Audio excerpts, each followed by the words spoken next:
বলেছি প্রত্যেকটা সরকারই নিজের রাজ্যে প্রান্তিক মানুষের পাশে দাঁড়ায়, অশক্ত মানুষের পাশে দাঁড়ায়, মহিলাদের পাশে দাঁড়ায়, বার্ধক্য ভাতা দিয়ে বৃদ্ধদের পাশে দাঁড়ায়। আপনি টাকা দিচ্ছেন, একটু বাড়ান। মুখ্যমন্ত্রী বলবেন আমি পারবো না, যা দিয়েছে এই যথেষ্ট, অন্য কেউ তো দিচ্ছে না, দিয়ে দেখান। আমরা মা লক্ষ্মীকে বললাম একটু দেখুন, কিন্তু লক্ষ্মীরও কিছু করার নেই। লক্ষ্মী বলছেন এই রাজ্যই তো লক্ষ্মী ছাড়া হয়ে গেছে, কারণ এত বোমা গুলি বালুদের উপরে বসে লক্ষ্মী তো আসতে পারে না। লক্ষ্মীকে আসতে হলে পদ্ম ফুলের উপরে বসতে হয়, শান্ত পরিবেশে লক্ষ্মী ঘরে ঢুকতে পারে। আমরা তো এই লক্ষ্মীর মায়ের কাছে গেছি। দেবী অন্নপূর্ণা, অন্নং দেহি, উনি মহিলাদের জন্য ব্যবস্থা করেছেন অন্নপূর্ণার আঁচল।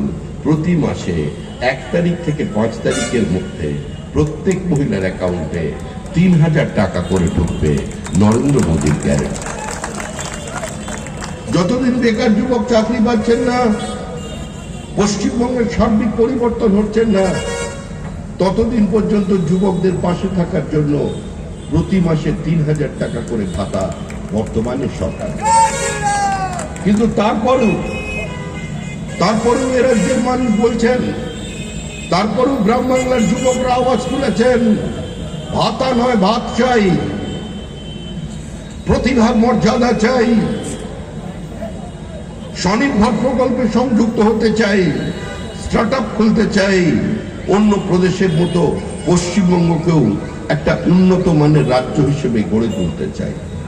মানুষ এগিয়ে আসছেন পরিবর্তনের লক্ষ্যে, এই সরকারকেও এগিয়ে আসতে হবে। অনেক বড় দায়িত্ব আমাদের দিয়ে মমতা বন্দ্যোপাধ্যায় চলে যাচ্ছেন।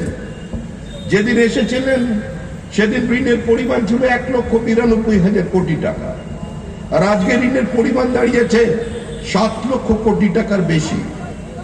এই সরকার প্রত্যেকটা সংস্থাকে কার্যত ধ্বংস করে দিয়েছে। 4.5 লক্ষের বেশি সরকারি শূন্য পদকে, সরকারি পদকে অবলুপ্ত করে দিয়েছে। এই সরকার সরকারি কর্মচারী পেনশনভোগীদের সঙ্গে প্রতারণা করেছে। এই সরকার 4টে মামলায় হেরে যাবার পরে সুপ্রিম কোর্টের নির্দেশের পরেও 7th পে কমিশনকে পশ্চিমবঙ্গে লাগু করতে দেয়নি। তাই প্রধানমন্ত্রী নরেন্দ্র মোদী বলে গিয়েছেন আগামী 45 দিনের মধ্যে নতুন সরকার তৈরি হবার পর 7ম পে কমিশনের হারে প্রত্যেকে আপনারা পেনশন পাবেন, বেতন পাবেন, ঠিক সময়ে এরিয়া পেয়ে যাবেন। লাখপতি দিদি, সারা ভারতবর্ষের ভিন্ন রাজ্যে কাজ শুরু হয়ে গেছে, পশ্চিমবঙ্গে নেই, কারণ প্রতিহিংসার রাজনীতি। 75 লক্ষ লাখপতি দিদি এই রাজ্যে তৈরি হয়ে যাবে। কিন্তু এরপরেও মালদাবাসীর কাছে কর্তব্য আছে। আপনারা আমাদের প্রার্থীকে জেতাবেন,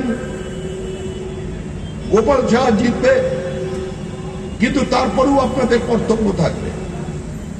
আর সেই লড়াইটা শুধু বিজেপির একার লড়াই নয়, সেই লড়াইয়ে মালদাবাসীর দলমত নির্বিশেষে অংশগ্রহণ করতে হবে।